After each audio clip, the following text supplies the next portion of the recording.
명숙은 은주의 목에 걸린 빨간 구슬 목걸이를 발견한다. 그 목걸이 어디서 난 거죠? 고아원에서 받았어요. 제가 입소할 때 가지고 있었대요. 명숙의 심장이 멎는다. 빨간 구슬 32개, 3번 매듭. 자신이 서연이 5번째 생일에 직접 만들어준 그 목걸이. 명숙의 손이 떨린다. 설마, 이 사람이 회장님, 괜찮으세요? 은주가 걱정스럽게 묻는다. 명숙은 대답하지 못한다. 가슴이 터질 것 같다. 눈물이 흐른다. 25년 만에 느끼는 희망이 마음속에서 싹트고 있다. 오늘 사연 시작하기 전에 무료 버튼인 구독과 좋아요 꼭 눌러주세요. 그러면 여러분들에게 복이 찾아올 거예요. 2000년 5월 18일 봄비가 내리던 밤이었습니다. 한명숙의 집 거실에는 따뜻한 불빛이 가득했습니다. 식탁 위에는 분홍색 크림으로 장식된 케이크가 놓여 있었고 그 위에 5개의 촛불이 흔들리고 있었습니다. 5살 딸 서연이는 작은 손으로 엄마의 손을 꼭 잡고 있었습니다. 서연아, 소원 빌어봐. 명숙이 부드럽게 말했습니다. 서연이는 두 손을 모으고 눈을 감았습니다. 그러고는 천천히 눈을 뜨며 말했습니다. 엄마, 오래오래 같이 있어줘.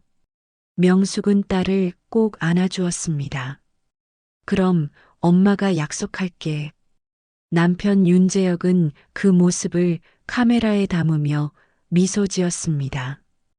우리 서연이 벌써 5살이네. 시간 참 빠르다. 그날 밤 세 사람은 케이크를 나눠 먹으며 행복한 시간을 보냈습니다. 서연이는 엄마 무릎에 앉아 자장가를 들으며 스르르 잠들었습니다. 엄마 품에 안기면 나쁜 꿈 안 꿔요. 명숙은 그 노래를 부르며 딸의 머리를 쓰다듬었습니다. 재혁은 아내의 어깨에 손을 얹으며 말했습니다. 당신 내일 회의 있다며? 내가 서연이 데리고 있을게. 미안해요. 중요한 계약이라서요. 괜찮아. 우리 아빠랑 재밌게 놀자, 서연아. 다음 날 아침 명숙은 서둘러 출근 준비를 했습니다. 서연이는 아직 잠들어 있었습니다. 명숙은 딸의 이마에 입을 맞추고 재혁에게 말했습니다. 오후에 일찍 들어올게요. 저녁은 제가 준비할게요. 천천히 해. 조심해서 다녀와. 명숙은 현관문을 나서며 뒤를 돌아봤습니다. 남편과 딸이 있는 집, 그곳이 자신의 전부였습니다. 회의는 생각보다 길어졌습니다. 오후 4시가 넘어서야 겨우 끝이 났습니다. 명숙은 서둘러 집으로 향했습니다. 그런데 차창 밖으로 빗방울이 떨어지기 시작했습니다. 처음엔 가볍게 내리던 비가 점점 거세졌습니다. 명숙은 불안한 마음에 재혁에게 전화를 걸었습니다. 하지만 전화는 받지 않았습니다. 1번, 2번, 3번. 여전히 응답이 없었습니다. 그때 회사 비서에게서 전화가 왔습니다. 회장님, 지금 바로 병원으로 오셔야 합니다. 무슨 일이에요? 윤 이사님이 교통사고가 났습니다. 명숙의 손에서 핸드폰이 떨어질 뻔했습니다. 심장이 멈춘 것 같았습니다. 많이 다쳤나요? 서연이는요? 우리 딸은요? 그게 서연 양은 현장에서 발견되지 않았습니다. 지금 경찰들이 사고 주변을 수색하고 있다고 합니다. 명숙은 정신없이 병원으로 달려갔습니다. 응급실 앞에는 경찰과 의료진이 모여 있었습니다. 의사가 나와 고개를 숙였습니다. 유가족분이시죠? 유감입니다만 현장에서 사망하셨습니다. 명숙은 그 자리에 무릎을 꿇었습니다. 제 딸은요? 서연이는 어디 있어요? 경찰이 조심스럽게 말했습니다. 차량이 계곡 아래로 추락했습니다. 현장 수색을 했지만 아이는 발견되지 않았습니다. 빗물에 계곡 수위가 올라가서 명숙은 그 말을 들을 수 없었습니다. 딸이 없다니, 그럴 리가 없었습니다. 명숙은 곧바로 현장으로 달려갔습니다. 비는 여전히 쏟아지고 있었습니다. 구조대원들이 계곡을 수색하고 있었습니다. 명숙은 소리쳤습니다. 서연아, 엄마 왔어. 서연아. 하지만 대답은 없었습니다. 빗소리만이 귓가를 때렸습니다. 그날 이후 명숙의 삶은 멈춰버렸습니다. 장례식도 제대로 치르지 못했습니다. 딸을 찾는 것이 먼저였습니다. 명숙은 전국을 돌아다니며 서연이를 찾았습니다. 실종센터에 신고했고 TV와 라디오에 광고를 냈으며 전단지를 수천 장 뿌렸습니다. 하지만 아이는 나타나지 않았습니다.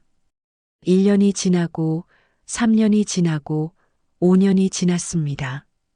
명숙은 사업에 전념하며 딸을 찾는 데 필요한 자금을 모았습니다. 10년이 지난 어느 날 경찰은 명숙에게 말했습니다. 더 이상의 수색은 어렵습니다. 실종 종료로 분류하겠습니다.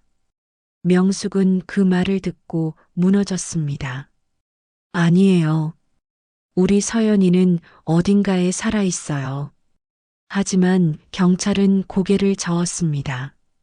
그날 밤 명숙은 서연이의 방에 앉아 울었습니다. 작은 인형들, 색연필, 그림책, 모든 것이 그대로였습니다. 서연아, 미안하다. 내 생일 다음 날 엄마가 널 잃었구나. 명숙은 딸이 쓰던 베개를 끌어안고 밤새 울었습니다. 그 뒤로 명숙은 차갑고 냉정한 사람이 되었습니다. 회사를 키우고 돈을 벌고 성공했습니다. 하지만 그 어떤 것도 딸을 대신할 수는 없었습니다. 명숙의 마음속에는 25년 전 그날의 비가 여전히 내리고 있었습니다. 25년이 흘렀습니다.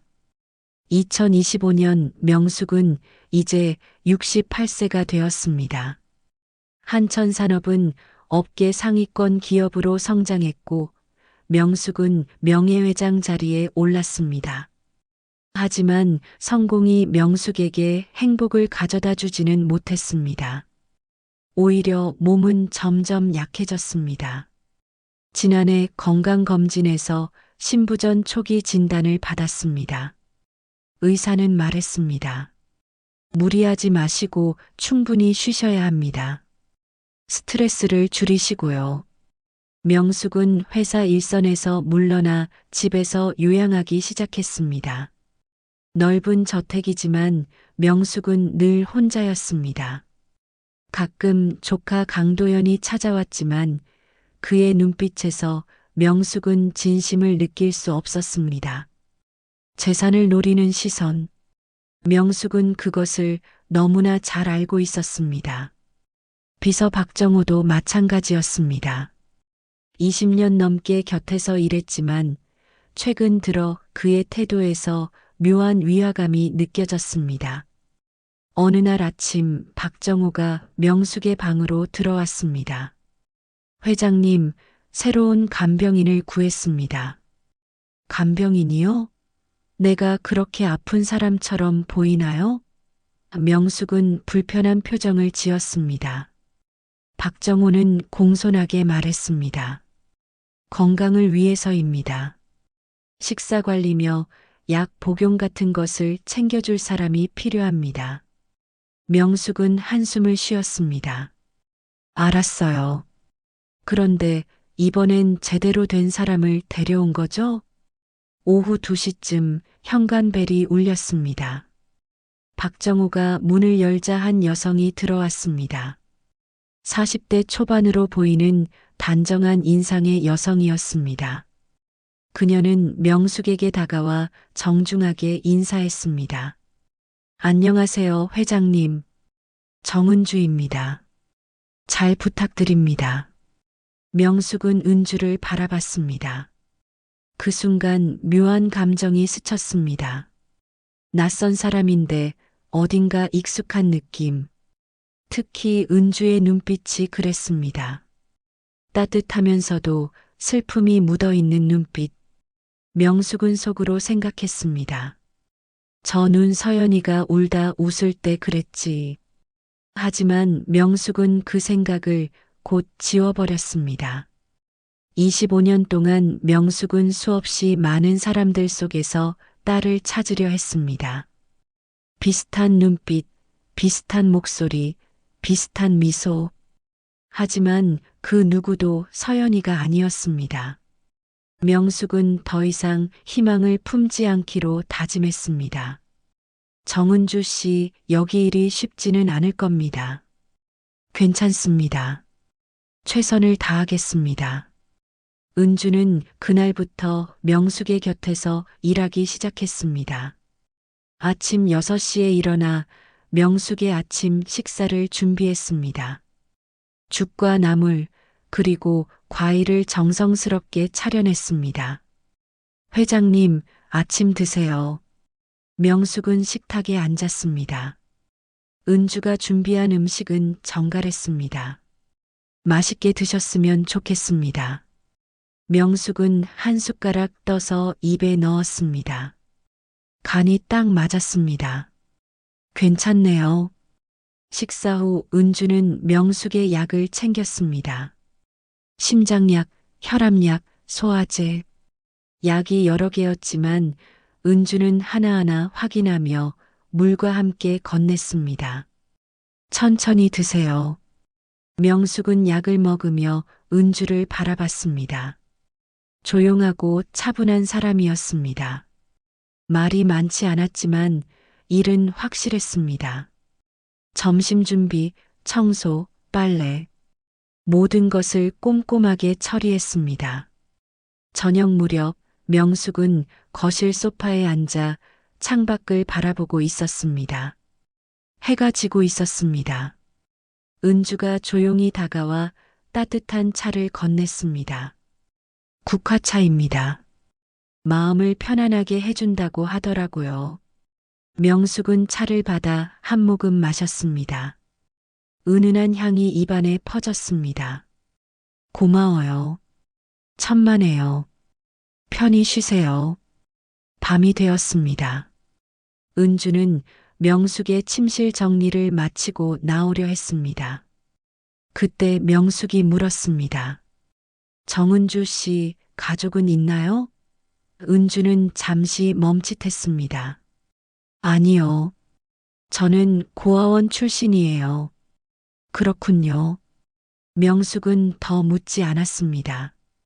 은주는 조용히 방을 나갔습니다. 명숙은 홀로 침대에 누웠습니다. 천장을 바라보며 생각했습니다. 고아원 출신이라고 했지. 부모님이 없는 건가? 명숙은 은주에게서 어딘가 외로움이 느껴졌습니다. 자신과 비슷한 외로움. 무언가를 잃어버린 사람의 눈빛. 명숙은 눈을 감았습니다. 그날 밤 오랜만에 꿈을 꾸지 않고 잠들었습니다.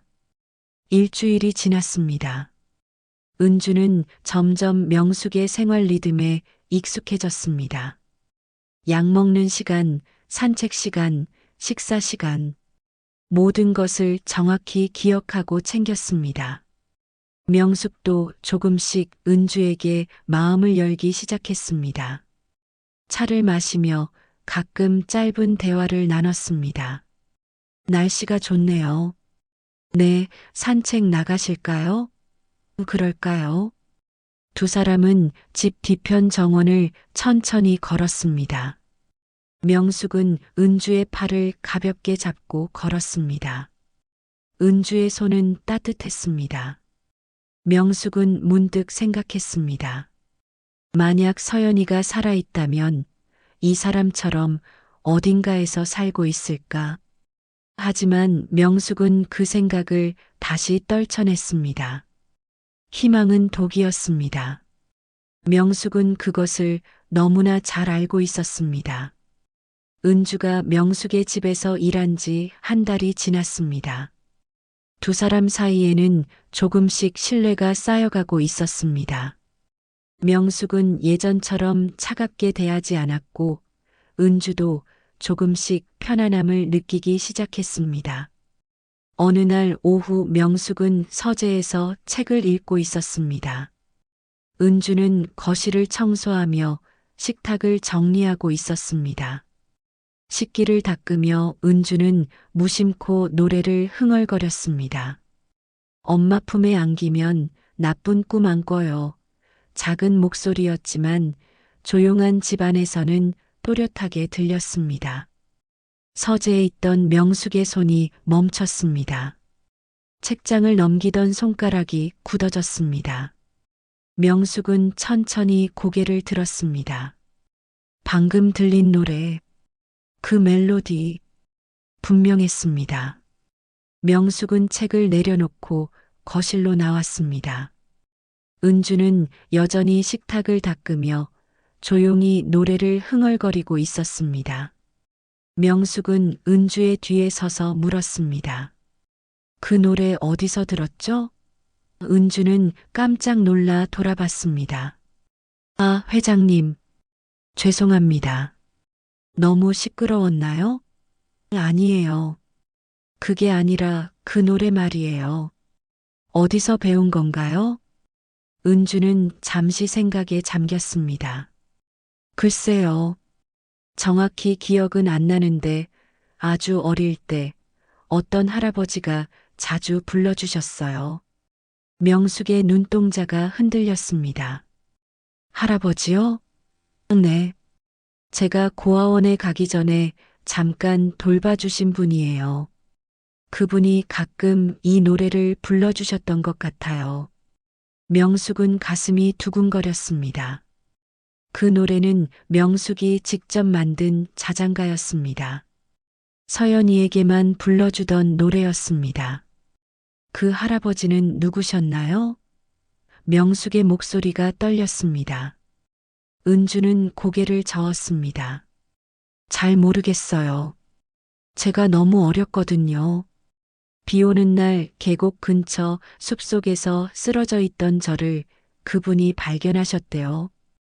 그분 집에서 6개월쯤 지냈던 것 같은데 정확한 기억은 없어요. 명숙은 숨이 막혔습니다. 비 오는 날, 계곡 근처, 25년 전 남편의 차가 추락한 곳도 바로 그런 계곡이었습니다. 혹시 그때가 언제였는지 기억나나요? 은주는 잠시 생각했습니다. 글쎄요. 아마 2000년쯤이었을 거예요. 제가 고아원에 들어간 게 2000년 12월이었었거든요. 그 전에 할아버지 댁에 있었으니까요. 명숙은 눈앞이 아찔했습니다. 2000년. 서연이가 사라진 바로 그 해였습니다. 명숙은 소파에 주저앉았습니다. 회장님, 괜찮으세요? 은주가 급히 다가왔습니다. 아니에요. 괜찮아요. 그냥 잠깐 어지러워서요. 명숙은 손으로 이마를 짚었습니다. 은주는 물을 가져다 주었습니다. 천천히 드세요. 명숙은 물을 마시며 마음을 가라앉혔습니다. 하지만 머릿속은 혼란스러웠습니다. 설마 이 사람이 명숙은 고개를 저었습니다. 아니었습니다. 그럴 리 없었습니다. 수없이 많은 사람들을 만나며 명숙은 늘 그렇게 생각했습니다. 하지만 매번 실망만 돌아왔습니다. 회장님, 좀 쉬세요. 제가 따뜻한 차 가져올게요. 은주가 부엌으로 향했습니다. 명숙은 혼자 소파에 앉아 생각에 잠겼습니다. 그 노래, 그 시기, 그 장소, 모든 것이 너무 일치했습니다. 하지만 명숙은 함부로 희망을 품을 수 없었습니다. 25년 동안 수없이 많은 희망이 절망으로 바뀌었습니다. 명숙은 더 이상 상처받고 싶지 않았습니다. 밤이 되었습니다. 은주는 명숙의 저녁 식사를 준비하고 약을 챙긴 뒤 자신의 방으로 돌아갔습니다. 명숙은 침대에 누워 천장을 바라봤습니다. 잠이 오지 않았습니다. 머릿속에서 은주의 목소리가 계속 맴돌았습니다. 엄마 품에 안기면 나쁜 꿈 안 꿔요. 명숙은 눈을 감았습니다. 25년 전 서연이에게 그 노래를 불러주던 밤이 떠올랐습니다. 서연아, 자장자장 우리 아가. 명숙은 작은 딸을 품에 안고 노래를 불렀습니다. 엄마 품에 안기면 나쁜 꿈 안 꿔요. 서연이는 엄마의 품에서 스르르 잠들었습니다.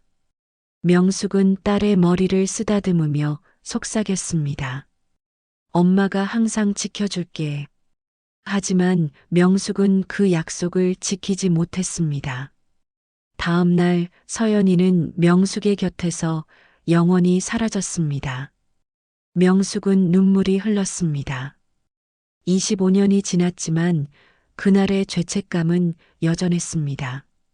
서연아 미안해. 명숙은 베개를 끌어안고 울었습니다. 그날 밤 명숙은 거의 잠들지 못했습니다. 새벽 4시쯤 되어서야 겨우 눈을 붙일 수 있었습니다. 다음 날 아침 은주는 평소처럼 명숙의 아침 식사를 준비했습니다.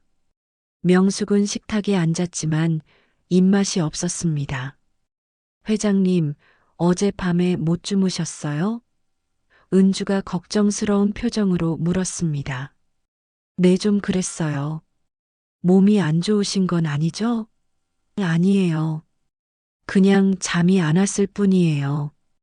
은주는 명숙에게 따뜻한 우유를 건넸습니다. 이거 드시면 좀 나아지실 거예요. 명숙은 우유를 받아 천천히 마셨습니다. 은주의 손길은 언제나 따뜻했습니다. 명숙은 은주를 바라봤습니다. 만약 이 사람이 정말 서연이라면? 명숙은 상상만으로도 가슴이 벅찼습니다. 하지만 동시에 두려웠습니다. 또다시 실망하게 될까봐, 또다시 상처받게 될까봐.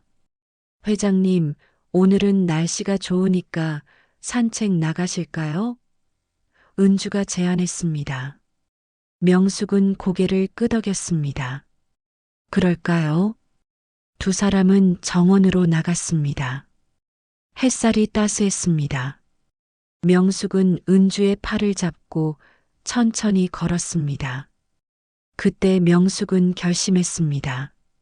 진실을 알아야 했습니다. 더 이상 불확실함 속에서 살 수는 없었습니다. 명숙은 속으로 다짐했습니다. 알아봐야겠어. 이 사람이 누구인지. 며칠이 지났습니다. 명숙은 은주를 관찰하기 시작했습니다. 말투, 습관, 손짓 하나하나를 유심히 봤습니다. 혹시 서연이의 흔적이 남아있을까 싶어서였습니다. 하지만 25년이라는 시간은 너무 길었습니다. 5살 아이와 40대 여성. 그 사이의 연결고리를 찾기란 쉽지 않았습니다. 어느 날 오후 은주는 명숙의 서재를 청소하고 있었습니다. 책장을 닦고 바닥을 쓸었습니다. 그러다 책상 아래 서랍장 옆에 놓인 낡은 상자를 발견했습니다. 먼지가 수북이 쌓여 있었습니다. 은주는 상자를 꺼내 먼지를 털었습니다. 상자를 열자 오래된 신문 스크랩들이 나왔습니다. 은주는 조심스럽게 신문을 펼쳤습니다. 누렇게 변한 종이 위에 큼지막한 글씨가 보였습니다. 한천산업 윤희사 교통사고 사망, 5살 딸 실종. 은주는 숨을 멈췄습니다. 기사 옆에는 사진이 실려 있었습니다. 젊은 남성과 어린 여자아이가 함께 웃고 있는 사진이었습니다. 아이는 분홍색 원피스를 입고 있었고 목에는 빨간 구슬 목걸이를 하고 있었습니다. 은주는 기사를 천천히 읽었습니다. 2000년 5월 19일 오후 3시경 한천산업 윤재혁 이사의 차량이 계곡으로 추락하는 사고가 발생했다. 윤 이사는 현장에서 사망했으며 함께 탑승한 것으로 추정되는 5살 딸 윤서연 양은 현장에서 발견되지 않았다. 경찰은 계곡 일대를 수색 중이나 빗물로 수위가 높아져 수색에 어려움을 겪고 있다. 은주는 가슴이 먹먹해졌습니다. 명숙이 아이를 잃었다는 것은 알고 있었지만 이렇게 자세한 내용은 처음 알았습니다. 은주는 다른 스크랩들도 하나씩 펼쳐봤습니다. 윤서연 양 실종 일주일, 여전히 발견 안 돼. 한 회장, 딸 찾기 위해 전국 수색. 윤서연 양 실종 5년, 한 회장 여전히 수소문 중. 기사들은 계속 이어졌습니다. 마지막 스크랩에는 이런 문구가 적혀 있었습니다. 윤서연 양 실종 10년, 경찰 수색 종료 통보. 은주는 신문을 내려놓았습니다. 손이 떨렸습니다. 명숙이 겪은 고통이 얼마나 컸을지 상상이 되었습니다. 10년 동안 딸을 찾았지만 결국 찾지 못했습니다. 은주는 사진 속 아이를 다시 바라봤습니다. 환하게 웃고 있는 아이. 그 아이는 지금 어디에 있을까요? 은주는 문득 자신의 과거를 떠올렸습니다. 비 오는 날 계곡 근처 숲속. 추위에 떨고 있던 자신. 그때 한 노인이 자신을 발견했습니다. 괜찮다, 꼬마야. 이제 울지 마라. 노인은 자신을 집으로 데려가 따뜻한 밥을 먹였습니다. 은주는 그 노인의 집에서 6개월을 지냈습니다. 노인은 은주에게 노래를 불러주었습니다. 엄마 품에 안기면 나쁜 꿈 안 꿔요. 하지만 노인의 병이 악화되었습니다. 노인은 마을 이장을 불러 말했습니다. 이 아이를 부탁하오. 분명 찾는 사람이 있을 텐데대. 이장은 은주를 고아원으로 보냈습니다. 은주는 그곳에서 자랐습니다. 부모님이 누군지, 자신이 어디서 왔는지 알 수 없었습니다. 기억은 노인의 집에서부터 시작되었습니다. 은주는 신문 스크랩을 다시 상자에 넣었습니다. 그리고 조용히 상자를 제자리에 놓았습니다. 은주는 거실로 나왔습니다. 명숙은 소파에 앉아 차를 마시고 있었습니다. 회장님, 청소 끝났어요. 수고했어요. 명숙은 차를 내려놓으며 은주를 바라봤습니다. 은주 씨, 잠깐 앉아요. 네. 은주는 조심스럽게 소파에 앉았습니다. 명숙은 잠시 망설이다 입을 열었습니다. 은주 씨는 부모님에 대해 전혀 기억이 없나요? 은주는 고개를 저었습니다. 네. 제 기억은 할아버지 댁에서부터 시작돼요. 그전 일은 아무것도 기억나지 않아요. 그 할아버지는 지금 어떻게 되셨나요? 돌아가셨어요. 제가 고아원에 간 지 얼마 안 돼서요. 명숙은 숨을 깊이 들이쉬었습니다. 은주 씨, 혹시 자신이 어디서 왔는지 알고 싶은 적 없었나요? 은주는 잠시 생각했습니다. 물론 궁금했죠. 특히 어렸을 때는요. 다른 아이들은 가족이 있는데 저만 없으니까요. 하지만 나중에는 알아봤자 달라질 게 없다고 생각했어요. 왜요? 제가 버려진 거라고 생각했거든요. 부모님이 저를 원하지 않았다고요. 명숙의 가슴이 아팠습니다. 만약 은주가 서연이라면 은주는 25년 동안 버려진 아이라고 생각하며 살았을 것입니다. 하지만 명숙은 하루도 딸을 잊은 적이 없었습니다. 명숙은 조심스럽게 물었습니다. 은주 씨, 혹시 고아원에 입소할 때 가지고 있던 물건은 없었나요? 글쎄요. 옷가지 몇 개 있었다고 들었어요. 그리고 은주는 목에 걸린 목걸이를 만졌습니다. 이 목걸이요. 고아원에서 저한테 줬어요. 제가 입소할 때 가지고 있었대요. 명숙은 그 목걸이를 보는 순간 심장이 멎는 것 같았습니다. 빨간 구슬로 만든 목걸이. 구슬수는 32개. 매듭은 3번. 그것은 명숙이 직접 만든 것이었습니다. 서연이의 5번째 생일 선물로 만든 목걸이였습니다. 명숙의 손이 떨렸습니다. 회장님, 괜찮으세요? 은주가 걱정스럽게 물었습니다. 명숙은 겨우 정신을 차렸습니다. 아, 네, 괜찮아요. 하지만 명숙은 전혀 괜찮지 않았습니다. 그 목걸이, 세상에 똑같은 목걸이가 또 있을 리 없었습니다.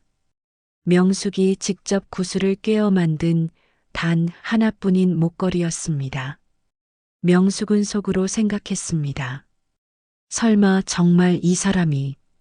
은주는 명숙의 표정 변화를 눈치챘습니다. 회장님, 이 목걸이가 어떻게 된 건가요? 명숙은 고개를 저었습니다. 아니에요. 그냥 예쁘다고 생각해서요. 감사합니다. 제 과거와 연결된 물건인 것 같아서요. 명숙은 더 이상 말할 수 없었습니다. 명숙은 자리에서 일어났습니다. 저 좀 쉬어야겠어요. 네, 푹 쉬세요. 명숙은 침실로 들어가 문을 닫았습니다. 그리고 침대에 주저앉았습니다. 손이 계속 떨렸습니다. 명숙은 침실에서 한참을 앉아 있었습니다. 목걸이. 그 목걸이를 본 순간부터 명숙의 마음은 요동쳤습니다. 하지만 확신할 수 없었습니다. 25년이라는 세월이 너무 길었습니다. 명숙은 혼자 결정할 수 없었습니다. 확실한 증거가 필요했습니다. 명숙은 핸드폰을 꺼내 비서 박정호에게 전화를 걸었습니다. 회장님, 무슨 일이십니까? 내일 오전에 병원 예약 좀 잡아주세요. 정밀 검사를 받아야 할 것 같아요. 심장이 안 좋으신 겁니까? 아니요. 다른 검사예요. 자세한 건 내가 직접 병원에 가서 말할게요. 알겠습니다. 바로 예약하겠습니다. 명숙은 전화를 끊었습니다. 그리고 창밖을 바라봤습니다. 내일이면 알 수 있을 것입니다. 은주가 누구인지. 다음 날 아침 명숙은 일찍 일어났습니다. 은주가 아침 식사를 준비하고 있었습니다. 회장님, 일찍 일어나셨네요. 네. 오늘 병원에 가야 해서요. 병원이요? 어디 불편하신 데 있으세요? 아니에요. 정기검진이에요. 걱정하지 마세요. 명숙은 식사를 마치고 외출 준비를 했습니다.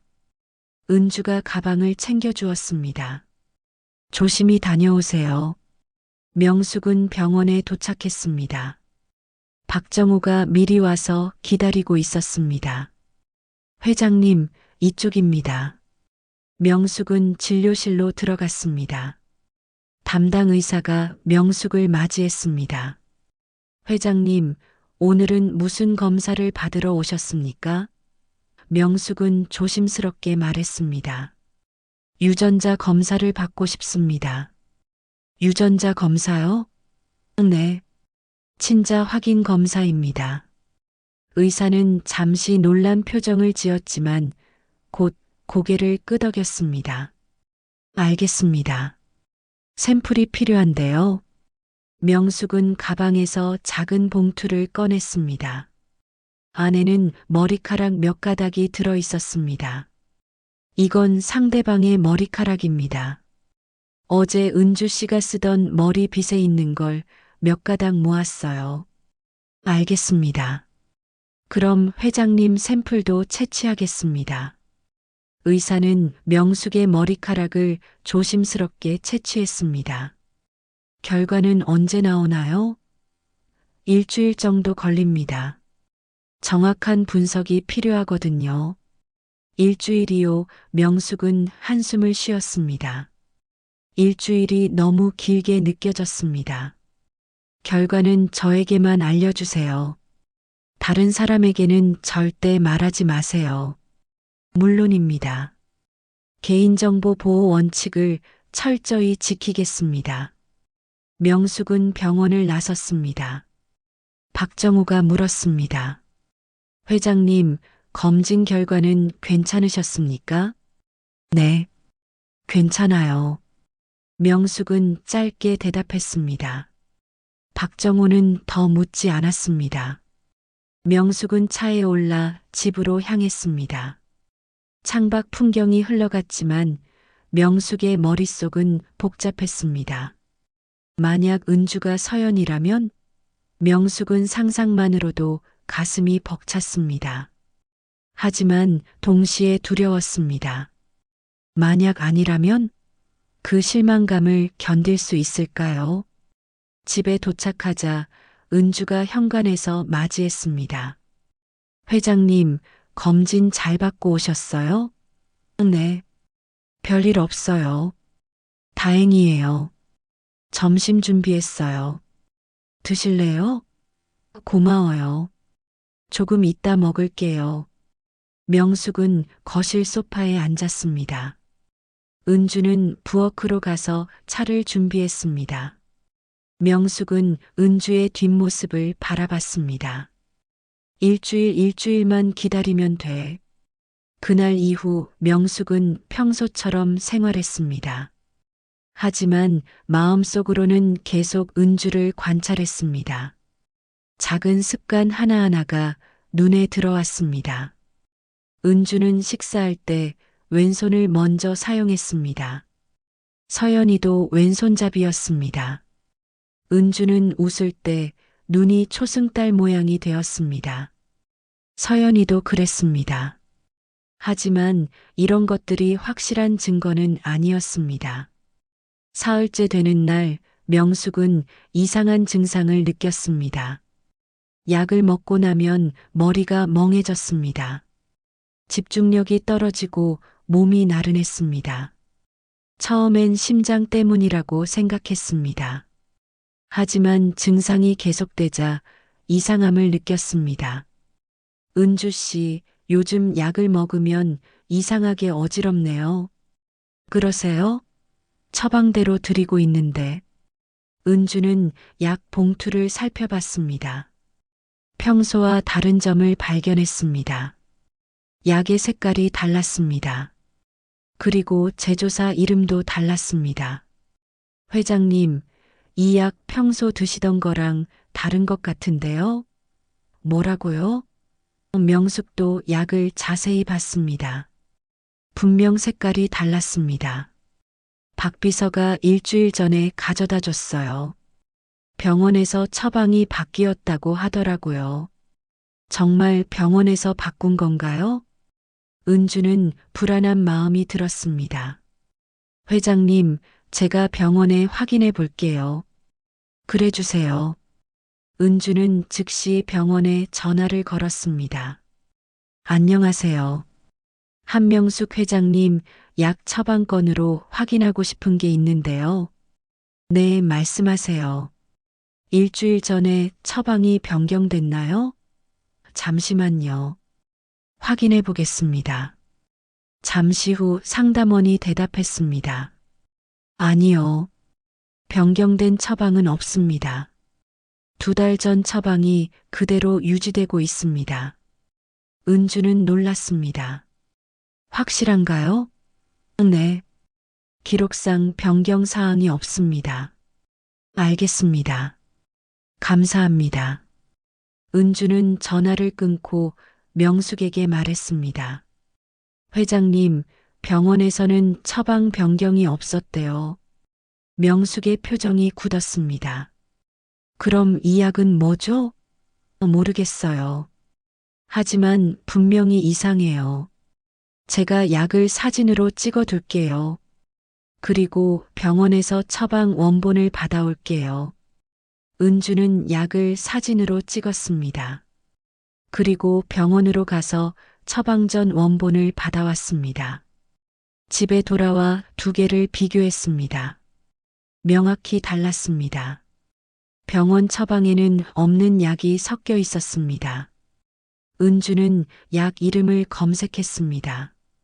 그것은 강한 진정제였습니다. 회장님, 이 약은 진정제예요. 병원 처방에는 없는 겁니다. 명숙은 분노했습니다.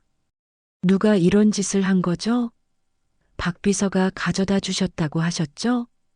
그렇긴 한데 설마 박 비서가? 명숙은 믿고 싶지 않았습니다. 20년 넘게 함께 일한 사람이었습니다. 하지만 증거는 명확했습니다. 은주는 조심스럽게 말했습니다. 회장님, 누군가 회장님을 조종하려는 것 같아요. 진정제를 먹이면 판단력이 흐려지거든요. 명숙은 소름이 돋았습니다. 그럼 내가 그동안 정신이 흐릿했던 건 약 때문일 가능성이 높아요. 오늘부터는 이 약 드시면 안 돼요. 은주는 약을 치웠습니다. 명숙은 깊은 한숨을 쉬었습니다. 은주 씨, 고마워요. 당신이 아니었으면 큰일 날 뻔했네요. 천만에요. 제가 해야 할 일이에요. 은주는 미소 지었습니다. 하지만 속으로는 걱정이 컸습니다. 누가 이런 짓을 하는 걸까? 그리고 목적은 뭘까? 그날 밤 명숙은 잠들지 못했습니다. 누군가 자신을 해치려 한다는 사실이 믿기지 않았습니다.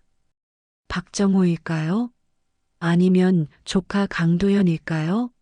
명숙은 복잡한 마음으로 천장을 바라봤습니다. 새벽 2시쯤 명숙은 가슴에 통증을 느꼈습니다. 숨이 가빠졌습니다. 심장이 빠르게 뛰었습니다. 명숙은 가슴을 움켜쥐었습니다. 명숙은 간신히 침대에서 일어나려 했지만 힘이 빠졌습니다. 바닥에 쓰러졌습니다. 쿵소리가 복도까지 들렸습니다. 은주는 잠에서 깨어났습니다. 무슨 소리지? 은주는 급히 방에서 나왔습니다. 명숙의 방 쪽에서 신음소리가 들렸습니다. 회장님, 은주는 문을 열고 들어갔습니다. 명숙이 바닥에 쓰러져 있었습니다. 회장님, 정신 차리세요. 은주는 즉시 119에 전화를 걸었습니다. 여보세요, 응급 상황입니다. 환자가 심장 발작 증세를 보이고 있어요. 주소는 은주는 주소를 알려주고 전화를 끊었습니다. 지만 뛰고 있었습니다. 은주는 심폐소생술을 시작했습니다. 회장님, 버티세요. 제발 버티세요. 은주는 가슴을 압박했습니다. 1번, 2번, 3번. 리듬을 맞춰 계속했습니다. 명숙의 얼굴은 창백했습니다. 은주는 눈물이 흘렀습니다. 제발 죽으면 안 돼요. 은주는 멈추지 않았습니다. 5분쯤 지났을까요? 현관문이 열리는 소리가 들렸습니다. 구급대원들이 들어왔습니다. 환자분이 여기 계신가요? 네, 이쪽이에요. 구급대원들이 명숙에게 다가왔습니다. 산소 마스크를 씌우고 심전도를 측정했습니다. 심박수가 불규칙합니다. 즉시 이송해야겠습니다. 보호자분, 함께 가시겠어요? 네, 당연하죠. 은주는 급히 외투를 걸치고 구급차에 올랐습니다. 구급차는 사이렌을 울리며 병원으로 향했습니다. 은주는 명숙의 손을 꼭 잡았습니다. 회장님, 괜찮을 거예요. 조금만 참으세요. 병원에 도착했습니다. 의료진이 명숙을 응급실로 옮겼습니다. 은주는 밖에서 기다렸습니다. 간호사가 나와 물었습니다. 보호자분, 혹시 환자분 혈액형 아세요? AB형이에요. 은주는 명숙의 병원 진료 내역을 본 적이 있어서 자연스럽게 대답했습니다. 그런데 대답하고 나서 멈칫했습니다. 명숙의 혈액형이 AB형이라는 것과 자신의 혈액형이 같다는 사실에 당황했습니다. 그냥 혈액형이 같은 것뿐인데 간호사는 고개를 끄덕이고 안으로 들어갔습니다. 은주는 의자에 앉았습니다. 손이 떨렸습니다. AB형, 나도 AB형인데. 은주는 고개를 저었습니다. 단순한 우연일 것입니다. 하지만 가슴 한편이 이상하게 떨렸습니다. 은주는 자신의 목에 걸린 빨간 구슬 목걸이를 만졌습니다. 불안한 마음을 진정시키려 애썼습니다. 1시간쯤 지나자 의사가 나왔습니다. 보호자분이세요? 네, 어떻게 됐어요? 다행히 큰 위험은 넘겼습니다. 심장에 무리가 왔지만 빠른 응급처치 덕분에 살아났어요. 심폐소생술 하신 거 맞죠? 네, 제가 했어요. 잘하셨습니다. 조금만 늦었어도 큰일 날 뻔했어요. 은주는 안도의 한숨을 쉬었습니다. 언제 깨어나실까요? 내일 아침쯤 깨어날 겁니다. 지금은 안정을 취하고 계세요. 감사합니다, 선생님. 의사는 돌아갔습니다. 은주는 병실로 들어갔습니다. 명숙은 침대에 누워 산소 마스크를 쓰고 있었습니다. 은주는 명숙의 곁에 앉았습니다. 명숙의 손을 잡았습니다. 회장님, 정말 다행이에요. 은주는 명숙의 손을 쓰다듬었습니다. 그러다 문득 느꼈습니다. 묘한 따뜻함. 마치 오래전 누군가의 손을 잡았던 것 같은 기억. 은주는 고개를 저었습니다. 무슨 생각을 하는 거야? 은주는 의자를 가져다 명숙 곁에 앉았습니다. 밤새 잠들지 않고 명숙을 지켰습니다. 새벽이 되자 명숙의 손가락이 움직였습니다. 회장님? 명숙은 천천히 눈을 떴습니다. 여기가 어디죠? 병원이에요. 어젯밤에 쓰러지셔서 응급실로 오셨어요. 아, 그랬군요. 명숙은 은주를 바라봤습니다. 은주의 눈은 충혈되어 있었습니다. 밤새 잠을 자지 않은 것 같았습니다. 은주 씨, 밤새 여기 있었어요? 네. 회장님이 깨어나실 때까지 기다렸어요. 고마워요. 명숙은 은주의 손을 꼭 잡았습니다. 은주는 미소 지었습니다. 괜찮으시다니 다행이에요. 명숙은 가슴이 따뜻해졌습니다. 은주의 진심이 느껴졌습니다. 며칠 뒤 명숙은 퇴원했습니다. 은주가 모든 것을 챙겨주었습니다. 집으로 돌아오는 차 안에서 명숙은 은주를 바라봤습니다. 은주 씨, 그날 심폐소생술 어떻게 할 줄 알았어요? 예전에 사회복지사로 일할 때 배웠어요. 응급처치 교육 받았거든요. 다행이네요. 당신 덕분에 살았어요. 제가 당연히 해야 할 일이었어요. 집에 도착했습니다. 은주는 명숙을 부축해 거실 소파에 앉혔습니다. 회장님, 물 가져올게요. 은주가 부엌으로 향했습니다. 그때 명숙은 은주의 목에 걸린 빨간 구슬 목걸이를 다시 봤습니다. 그 목걸이, 분명 자신이 만든 것이었습니다. 명숙은 가슴이 뛰었습니다. 검사 결과가 언제 나온다고 했지? 이틀 뒤였나? 은주가 물을 가져왔습니다. 회장님, 천천히 드세요. 명숙은 물을 받아 마셨습니다. 그러다 은주의 목걸이를 가만히 바라봤습니다. 은주 씨, 그 목걸이 정말 예뻐요. 감사해요. 저도 이 목걸이를 정말 아껴요. 언제부터 가지고 있었어요? 고아원에 입소할 때부터요. 할아버지가 제가 쓰러져 있을 때 목에 걸고 있었대요. 명숙의 심장이 빠르게 뛰었습니다. 사고 당일 서연이는 그 목걸이를 하고 있었습니다. 생일 선물로 준 목걸이였습니다. 명숙은 더 이상 의심할 수 없었습니다. 하지만 확실한 증거가 필요했습니다. 검사 결과가 나올 때까지 기다려야 했습니다.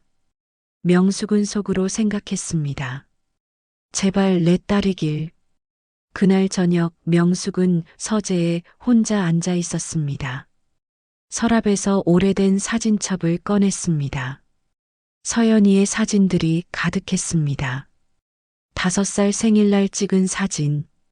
빨간 구슬 목걸이를 하고 웃고 있는 서연이. 명숙은 사진을 쓰다듬었습니다. 서연아, 내가 돌아온 거니? 명숙의 눈에서 눈물이 흘렀습니다. 25년 만에 느끼는 희망이었습니다. 이틀 뒤 명숙은 아침부터 초조했습니다. 오늘 병원에서 검사 결과가 나오는 날이었습니다. 명숙은 일찍 일어나 옷을 갈아입었습니다. 은주가 아침 식사를 준비하고 있었습니다. 회장님, 오늘은 어디 가세요? 병원에 잠깐 다녀와야 해요. 제가 같이 갈까요? 아니요. 혼자 다녀올게요. 명숙은 서둘러 식사를 마쳤습니다. 명숙은 운전기사에게 부탁해 병원으로 향했습니다. 차 안에서 명숙의 손은 계속 떨렸습니다. 가슴이 두근거렸습니다. 25년을 기다렸던 순간이었습니다. 병원에 도착하자 명숙은 진료실로 들어갔습니다. 담당 의사가 봉투를 들고 있었습니다. 회장님, 결과가 나왔습니다. 어떻게 나왔나요? 명숙의 목소리가 떨렸습니다. 의사는 천천히 봉투를 열었습니다. 서류를 꺼내 명숙에게 건넸습니다. 명숙은 손을 떨며 서류를 받았습니다. 첫 줄에 큰 글씨로 쓰여 있었습니다. 모녀관계 확인 마이너스 유전자 일치율 99.98%. 명숙은 그 순간 모든 것이 멈춘 것 같았습니다. 서류를 보는 순간 눈물이 쏟아졌습니다. 정말인가요? 네, 회장님. 두 분은 생물학적 모녀가 확실합니다. 명숙은 서류를 가슴에 안았습니다. 25년 동안 찾아 헤맨 딸. 그 아이가 자신의 곁에 있었습니다. 명숙은 울음을 참을 수 없었습니다. 서연아, 내 딸 찾았구나. 의사는 조용히 자리를 비켜주었습니다. 명숙은 한참을 울었습니다. 기쁨과 슬픔이 동시에 밀려왔습니다. 기쁜 건 딸을 찾은 것이고 슬픈 건 25년이라는 세월을 함께하지 못한 것이었습니다. 명숙은 겨우 마음을 가라앉히고 집으로 돌아왔습니다. 차 안에서 명숙은 계속 생각했습니다. 어떻게 은주에게 말해야 할까요? 갑자기 이야기하면 은주가 놀라지 않을까요? 명숙은 신중해야 했습니다. 집에 도착하자 은주가 현관에서 맞이했습니다. 회장님, 다녀오셨어요? 네. 명숙은 은주를 바라봤습니다. 이제 확신이 들었습니다. 저 사람이 내 딸입니다. 은주 씨, 오늘 저녁에 이야기 좀 할 수 있을까요? 네, 물론이죠. 무슨 일 있으세요? 중요한 이야기예요. 저녁 먹고 나서 얘기해요. 알겠습니다. 은주는 고개를 끄덕였습니다. 명숙은 서재로 들어가 서류를 서랍에 조심스럽게 넣었습니다. 그리고 창밖을 바라봤습니다. 어떻게 말하지? 어떻게 시작하지? 명숙은 수없이 연습했습니다. 저녁 시간이 되었습니다. 은주는 정성스럽게 저녁 식사를 준비했습니다. 두 사람은 마주 앉아 식사를 했습니다. 명숙은 제대로 먹지 못했습니다.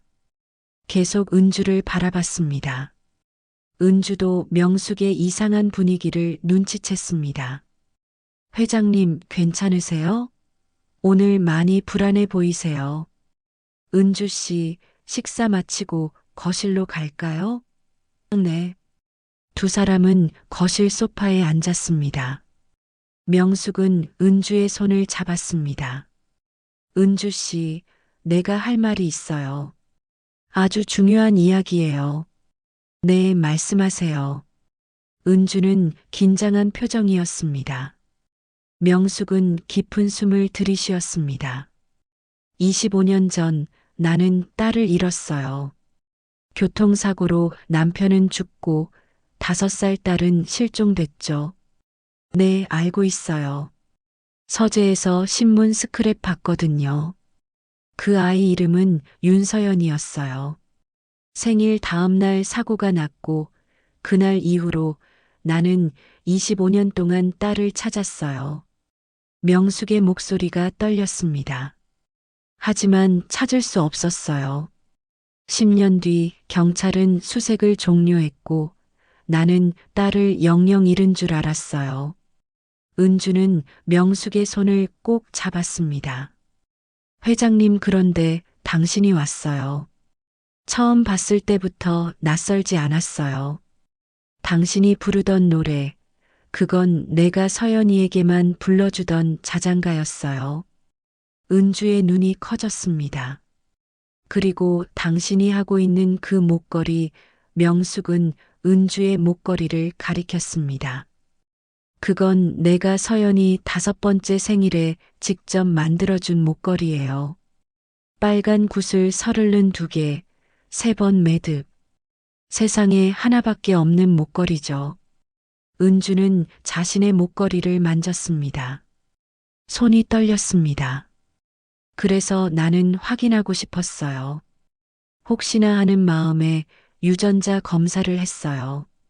명숙은 서재로 가서 서류를 가져왔습니다. 은주에게 건넸습니다. 이게 결과예요. 읽어봐요. 은주는 떨리는 손으로 서류를 받았습니다. 첫 줄을 읽는 순간 은주는 숨이 멎었습니다. 모녀관계 99.98% 은주는 명숙을 바라봤습니다. 이게 무슨 뜻이에요? 은주 씨, 아니 서연아. 명숙의 눈에서 눈물이 흘렀습니다. 너는 내 딸이야. 25년 전 잃어버린 내 딸이란다. 은주는 믿을 수 없었습니다. 서류를 다시 봤습니다. 분명히 쓰여 있었습니다. 생물학적 모녀관계. 저가 회장님의 딸이라고요? 그래. 내가 내 딸이야. 윤서연. 내 소중한 딸. 은주는 그 자리에 주저앉았습니다. 서류가 바닥에 떨어졌습니다. 눈물이 쏟아졌습니다. 회장님. 아니. 엄마, 저는 은주는 말을 잇지 못했습니다. 명숙은 은주를 끌어안았습니다. 서연아, 미안해. 엄마가 너를 지켜주지 못했어. 25년 동안 너 혼자 힘들게 살았구나. 엄마. 은주는 명숙의 품에 안겨 울었습니다. 25년 동안 참았던 눈물이 한꺼번에 쏟아졌습니다. 저는 버림받은 줄 알았어요. 아무도 저를 원하지 않는다고 생각했어요. 아니야. 엄마는 하루도 너를 잊은 적이 없어. 매일 밤 너를 찾으러 다녔고, 너를 그리워했단다. 엄마 정말 제가 맞아요? 제가 엄마 딸이 맞나요? 그래. 넌 내 딸이야. 윤서연. 내 소중한 딸. 두 사람은 오래도록 껴안고 울었습니다. 25년 만에 재회였습니다. 한참을 울고 난 뒤 은주는 명숙을 바라봤습니다. 엄마, 그럼 제 기억이 없는 이유는 사고 때문일 거야. 너무 어렸고 충격이 컸을 거야. 할아버지가 저를 구해주셨나 봐요. 그 할아버지께 정말 감사하다. 너를 살려주셔서. 명숙은 은주의 손을 꼭 잡았습니다. 이제 다시는 떨어지지 말자. 엄마가 너를 지킬게. 네, 엄마. 은주는 25년 만에 엄마라는 말을 입 밖에 냈습니다. 그 말이 낯설면서도 따뜻했습니다. 명숙은 은주의 머리를 쓰다듬었습니다. 우리 서연이 많이 컸구나. 이제 어엿한 어른이 됐네. 엄마, 저 지금 꿈꾸는 거 아니죠? 아니야. 이건 현실이란다. 우리는 진짜 만났어. 두 사람은 다시 껴안았습니다. 그날 밤 모녀는 25년 만에 함께 잠들었습니다. 다음 날 아침 명숙은 환한 얼굴로 일어났습니다. 25년 만에 처음으로 평온한 아침이었습니다.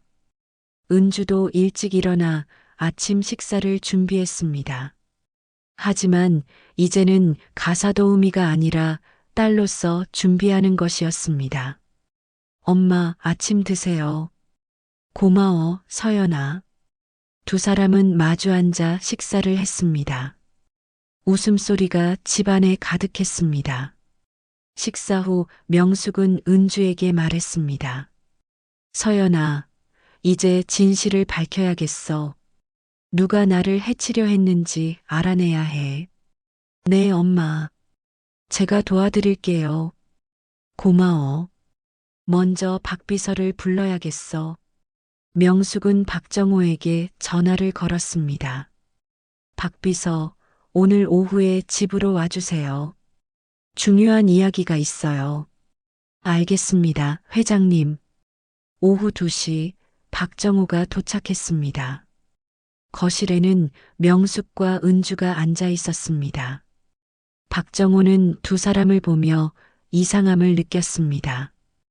회장님, 무슨 일이십니까? 앉으세요, 박비서. 명숙의 목소리는 차가웠습니다. 박정호는 불안한 표정으로 소파에 앉았습니다. 이게 뭐죠? 명숙은 테이블 위에 약 봉투와 사진을 놓았습니다. 당신이 가져다 준 약이에요. 병원 처방과 다른 약이 섞여 있더군요. 박정호의 얼굴이 굳었습니다. 그게 무슨 말씀이십니까? 진정제가 들어 있었어요. 내 판단력을 흐리려고 한 거죠? 박정호는 당황했습니다. 회장님, 오해이십니다. 저는 오해가 아니에요. 증거가 다 있어요. 병원 처방 원본과 당신이 준 약 모두 기록했어요. 박정호는 할 말을 잃었습니다. 명숙은 계속 말했습니다. 왜 그랬죠? 20년 넘게 함께 일했는데. 박정호는 고개를 숙였습니다. 한참 침묵이 흐른 뒤 입을 열었습니다. 죄송합니다, 회장님. 강도연 씨가 저를 협박했습니다. 조카가요? 네. 회장님의 재산을 노리고 있었습니다. 저한테 협조하면 일부를 주겠다고 했습니다. 명숙은 분노했습니다. 그래서 날 해치려 한 거예요? 아니요. 죽이려던 건 아닙니다. 단지 판단력을 흐리게 해서 유언장을 조작하려 했습니다. 유언장을요? 네. 회장님께서 정신이 흐릿할 때 새 유언장에 서명을 받으려 했습니다. 재산 대부분을 강도연 씨에게 상속한다는 내용으로요. 명숙은 소름이 돋았습니다. 정말 대단한 계획이었네요. 죄송합니다. 제가 잘못했습니다. 박정호는 무릎을 꿇었습니다. 명숙은 차갑게 말했습니다. 경찰에 신고할 겁니다. 당신과 도연이 모두 처벌받아야 해요. 회장님, 제발 그만하세요. 20년의 인연이 아깝지만 용서할 수 없어요. 명숙은 경찰에 전화를 걸었습니다. 1시간 뒤 경찰이 도착했습니다. 박정호와 강도연은 약물 조작과 사기 미수 혐의로 체포되었습니다. 일주일 뒤 명숙은 기자회견을 열었습니다. 수많은 기자들이 모였습니다. 명숙은 단상에 올라 마이크 앞에 섰습니다. 은주는 무대 옆에서 지켜봤습니다. 안녕하십니까? 한천산업 명예회장 한명숙입니다. 오늘 여러분께 중요한 발표를 하려고 합니다. 기자들이 카메라를 들었습니다. 25년 전 저는 교통사고로 남편을 잃고 5살 딸을 잃었습니다. 그 후 오랜 세월 동안 딸을 찾았지만 만날 수 없었습니다. 하지만 최근 기적 같은 일이 일어났습니다. 명숙은 은주를 무대로 불렀습니다. 은주는 떨리는 발걸음으로 명숙 곁에 섰습니다. 이 사람은 정은주 씨입니다. 아니, 제 딸 윤서연입니다. 기자들이 웅성거렸습니다. 플래시가 터졌습니다. 유전자 검사 결과 확인됐습니다. 이 사람은 제 친딸입니다. 25년 만에 딸을 찾았습니다. 그 사이 제 곁을 지켜준 사람도 바로 이 아이였습니다. 명숙은 은주의 손을 잡았습니다. 저는 오늘부로 제 재산을 딸에게 물려줄 것을 선언합니다. 혈연도 혈연이지만 진심으로 저를 지켜준 사람에게 말입니다. 기자들이 질문을 쏟아냈습니다. 하지만 명숙은 더 이상 대답하지 않았습니다. 이상입니다. 감사합니다. 기자회견이 끝나고 두 사람은 집으로 돌아왔습니다. 저녁이 되었습니다. 은주는 명숙과 함께 정원을 산책했습니다. 노을이 지고 있었습니다. 엄마, 저 정말 꿈 같아요. 나도 그래. 매일 아침 내가 옆에 있다는 게 믿기지 않아. 엄마, 제 생일이 2번이에요. 2번이라고? 은주는 미소 지었습니다. 한 번은 태어난 날, 그리고 오늘은 엄마 품에 돌아온 날이요. 명숙은 은주를 끌어안았습니다. 서연아, 앞으로 엄마가 평생 너를 지킬게. 저도 엄마를 지킬게요. 이제 우리 함께해요. 두 사람은 노을을 바라보며 서 있었습니다. 25년 동안 떨어져 있었지만 이제 다시 만났습니다. 더 이상 외롭지 않았습니다. 더 이상 슬프지 않았습니다. 집으로 돌아오는 길, 은주는 조용히 노래를 불렀습니다. 엄마 품에 안기면 나쁜 꿈 안 꿔요. 명숙도 함께 불렀습니다. 25년 전 그날처럼 집에 도착하자 새로운 가사도우미가 저녁 식사를 준비해 놓았습니다. 식탁에는 따뜻한 밥과 국, 그리고 여러 반찬이 놓였습니다. 식사 준비 다 되었습니다. 다. 고마워요. 서연아 같이 먹자. 네, 엄마. 두 사람은 마주 앉아 식사를 했습니다. 웃음소리가 끊이지 않았습니다. 식사 후 은주는 설거지를 돕고 명숙은 거실에서 차를 마시며 생각했습니다. 25년을 기다린 보람이 있구나. 이제 행복할 수 있어. 밤이 깊어졌습니다. 은주는 명숙의 방으로 갔습니다. 엄마, 주무세요. 서연아, 오늘 밤 엄마 곁에서 자지 않을래? 정말요? 은주는 명숙 옆에 누웠습니다. 명숙은 딸을 끌어안았습니다. 25년 전처럼. 서연아, 자장자장 우리 아가. 명숙은 자장가를 불렀습니다. 엄마 품에 안기면 나쁜 꿈 안 꿔요. 은주는 엄마의 품에서 스르르 잠들었습니다. 명숙은 딸의 머리를 쓰다듬으며 속삭였습니다. 이제 다시는 떨어지지 말자. 엄마가 항상 곁에 있을게. 명숙도 눈을 감았습니다. 그날 밤 두 사람은 평온하게 잠들었습니다. 집안에는 따뜻한 기운이 감돌았습니다. 오래 닫혀있던 집에 이제 웃음소리가 가득했습니다. 밤 냄새가 퍼지고 노래소리가 울려 퍼졌습니다. 25년 만에 찾은 행복이었습니다. 명숙과 은주, 아니 명숙과 서연은 이제 영원히 함께할 것입니다. 잃어버린 시간은 돌아오지 않지만 앞으로 함께할 시간이 더 소중했습니다. 그렇게 모녀의 새로운 시작이 열렸습니다.